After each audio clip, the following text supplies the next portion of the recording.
Am I wrong for raising the rent for my kids? A year ago, I bought an older house close to where I live. The original plan was to rent it out long term, but the first tenant stopped paying rent after 3 months, and after some hassle, I got them thrown out. I have two kids with my ex, 20 male and 23 male.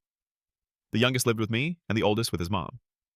The youngest is an apprentice, and the oldest is unemployed, so working a small part-time job. I got an idea when the house was empty again. The kids move in together in the rental. I'm a carpenter, so I would help them renovate it and sell it in a year or two. The kids would then share the profit after the sale. That should leave them around $35,000 each they can use as equity when they buy their own house in the future. I had only one demand. They pay a symbolic $250 each in rent every month and show some initiative when we start renovating.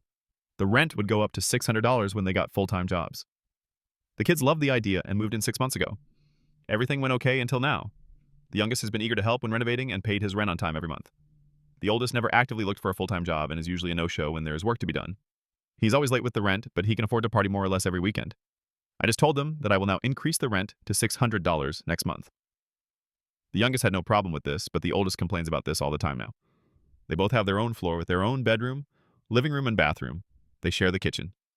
Each floor is around 650 square feet. $600 would barely give them a 120 square bedroom and a dormitory here in the local town to give an idea on the prices around here. The oldest has complained to his mom, who now is in my ear, that I can't raise the rent since he doesn't have a full-time job yet. He also says he can't afford it and will now move back with his mom. There are plenty of jobs locally he can get, but he is picky and somewhat lazy. So am I wrong if I tell him to move home with his mom since he won't work more to pay his part of the cost of the house?